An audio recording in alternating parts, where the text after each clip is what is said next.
প্রায় 2 দশকের ক্যারিয়ারে বহু কোচের অধীনে খেলেছেন অ্যাঞ্জেল ডি মারিয়া। কারো সঙ্গে মধুর সময় কেটেছে, কারো সঙ্গে সম্পর্ক ছিল তিক্ততার। সেসব অভিজ্ঞতার আলোকেই পছন্দের কোচদের একটা তালিকা বলেছেন আর্জেন্টাইন ফুটবলার। চূড়ায় তিনি রাখলেন আর্জেন্টিনাকে বিশ্বকাপ জেতানো কোচ লিওনেল স্ক্যালোনিকে, আর সবার শেষে ম্যানচেস্টার ইউনাইটেডের সাবেক কোচ লুইস ফন গালকে। 1986 সালে ম্যারাডোনার হাত ধরে দ্বিতীয় বিশ্বকাপ জিতেছিল আর্জেন্টিনা। এরপর 36 বছরের অচলাবস্থা। স্ক্যালোনির অধীনেই শিরোপাখরা কাটায় লিওনেল মেসির দল। এই দলের অন্যতম গুরুত্বপূর্ণ সদস্য ছিলেন ডি মারিয়া। তার পছন্দের কোচদের তালিকায় স্ক্যালোনির নামটা তাই প্রত্যাশিতই।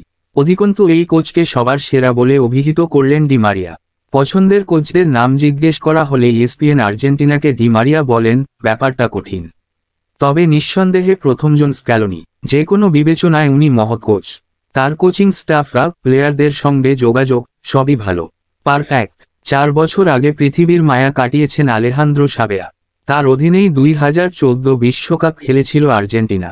এই কোচকে পছন্দক্রমের দ্বিতীয় স্থানে রেখেছেন ডি মারিয়া। তিনি বলেন, এরপর সাবেয়া, উনি আমাকে দারুণ সহায়তা করেছেন, অনেক শিখেছি। আরও কোচ আছেন, মরিনহো, আনচেলত্তি।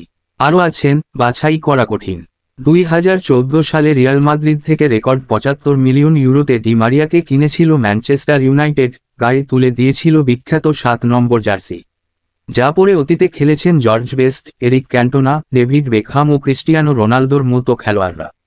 কিন্তু তৎকালীন কোচ লুইস ফন গালের অধীনে ফ্লপ হন আর্জেন্টাইন ফুটবলার। এই ডাচকেই ক্যারিয়ারের সবচেয়ে বাজে কোচ বলে অভিহিত করেন তিনি। ডি মারিয়া বলেন, সবচেয়ে বাজে কোচ ফন গাল। এটা নিশ্চিত। আগেও আমি এটা বলেছি।